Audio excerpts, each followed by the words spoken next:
Carol Blaney here, and I would like to share my experience of my uncle's funeral 2 days ago on April 7th, 2017.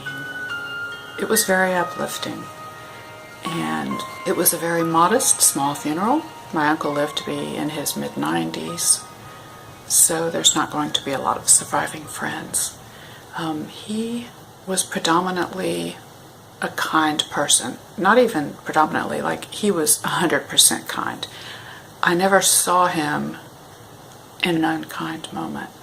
And so his predominant philosophy of life was kindness, attention, placing attention on other people.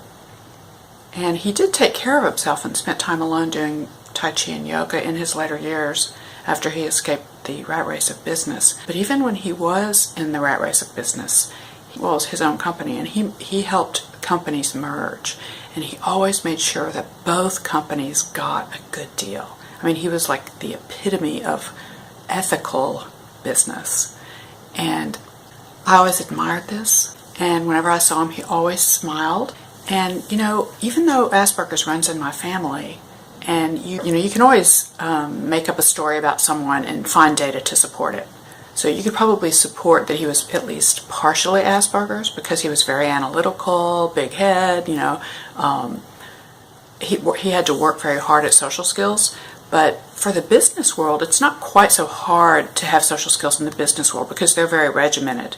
You don't spend a lot of time talking about jokes and stuff. You're talking about logical business objectives, and there's always a bottom line. So it's very good environment for Aspies in that sense. Now, there is a lot of politics in business, but since he had his own company and he was in charge of merging the companies, he got to choose his clients.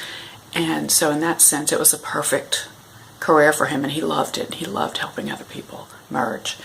And I like to tell you about all this because I think it's really relevant to the funeral itself, because when people got up and talked about him, his son and his pastor, which was also a very dear friend of his, they sort of clicked, partially because my uncle was so intelligent and in the business world, but yet spiritual, and the pastor was sort of in the Christian spiritual realm his whole life, and he was probably delighted to see someone in the business world that was so spiritual and enlightened. And also in Texas, it turns out that Christianity is really, really strong, and in general, if you're in Texas and you're Buddhist, oh, be careful. Be careful who you tell that to, because it's like, I don't know if it's technically in the Bible Belt, but it probably is the beginning of the Bible Belt. I mean, it is.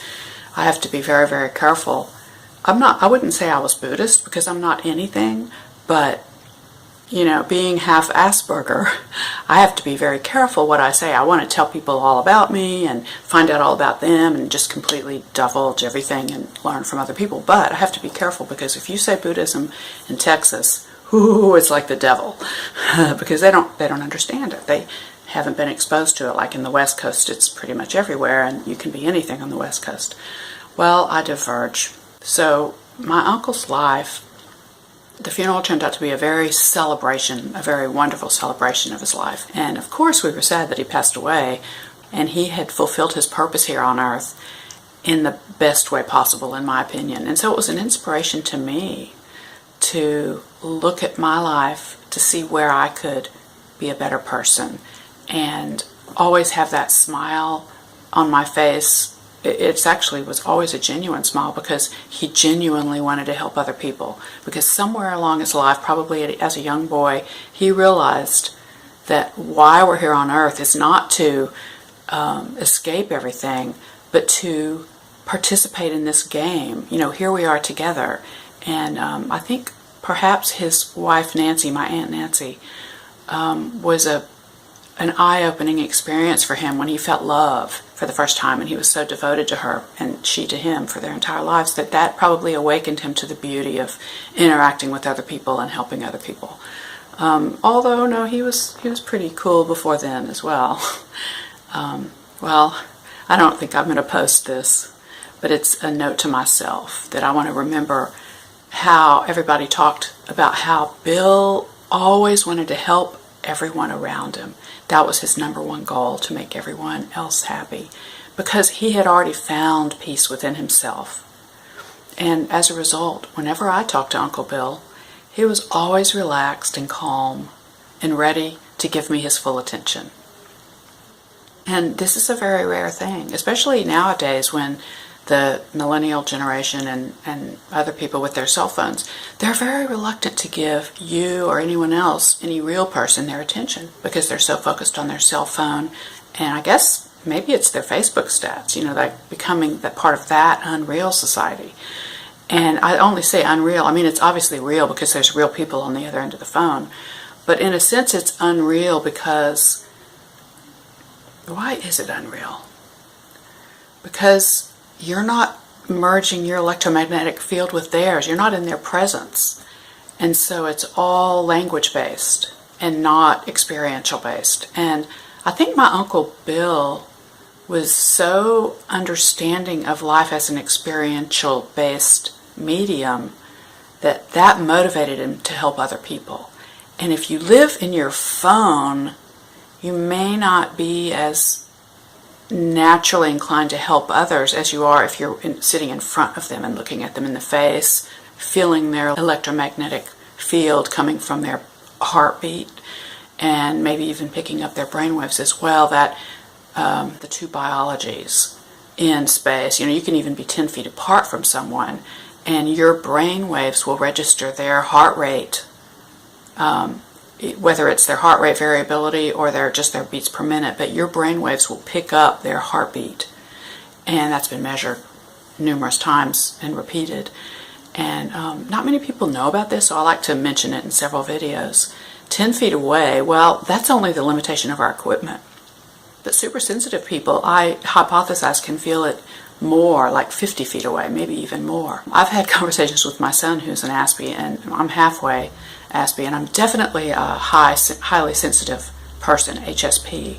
And my nerves are so fine-tuned that I believe and know that I can feel moods of people that I'm connected to up to about, half a block away.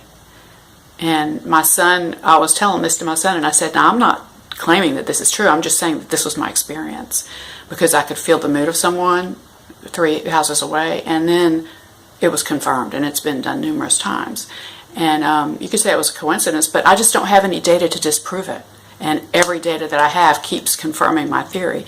And then my son said, oh yeah, when I walk down the street, I can feel the energy of my friend when I pass her house, and I knew not to go over. And then later he found out that yes, she was going through a hard time, and she wouldn't have wanted him to come over. So I think that these interactions that we feel with people are very, very important, and we can't overlook their importance as technology starts to overtake our life more and more. So we do need to allow for that. Even if it's just with our immediate small family, we do need to maintain that contact. And even for HSP, people that need to live alone, you might really benefit from being in crowds sometimes, or being one-on-one with people. Generally, when you go to happy places, you won't feel stressed. Like when I go to a certain coffee shop, people there are always celebrating life. And so I generally go there and feel good. Libraries are also a very calming place to go, to where you're around people that aren't stressed. Now, I wouldn't personally want to go to a baseball game because I don't like that ranting, yay, go, because it has this competitive nature in it, like they're bad and I'm good and our team's the best. That doesn't resonate with me. And so when I go to a baseball game or something like that, I just feel like I don't want to be around that energy. It makes me feel bad, probably because I don't have, maybe it messes up my resonant patterns. Or some people might say, oh, well, you have bad resonant patterns in your body and that activates it. Could be, could be that. But the thing is, the less I can activate my bad patterns from maybe childhood trauma or something, the less I activate those, the more they fade away. Kind of like if you have a river and the water continues to run through that river, it's going to dig a deeper and deeper trough. That's like putting your attention on a certain way of thinking. Like if you're a worrier, well, the more you worry, the more you're going to worry, because your nerve patterns of that worry state, let's just say it's a river of electrons in a certain pattern. Like, let's just say it's a tree branches that form that state of worry. That's just kind of a way I visualize it. It could be something like that anyway, to where you're building low resistance in that tree pattern of electrical current in your brain. of those neurons. If you keep reactivating that pattern, you continually lower the resistance of those rivers. And in my analogy, you deepen the trough of the river on the earth. But in your brain, you're lowering the resistance of those pathways and then making it more easily activatable. So if I go to a baseball game a lot, that's going to make my yucky feeling be easier activated. But if I never go to baseball games, then if I have to go to one, then that baseball game may not upset me as much because those rivers were eroded away. I didn't flow water through them. I didn't activate that.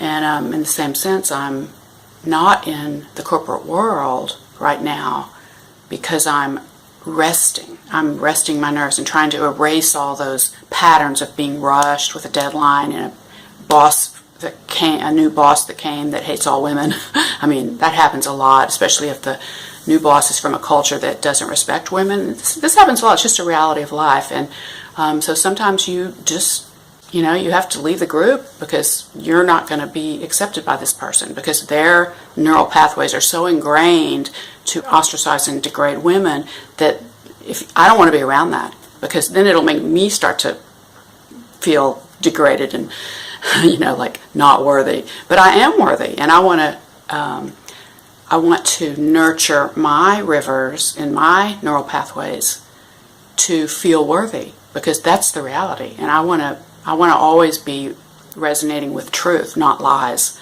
And we're all worthy. And so if I'm around a culture or a city that feels like all women aren't worthy, well, of course I want to leave there and go to a home where I'm accepted.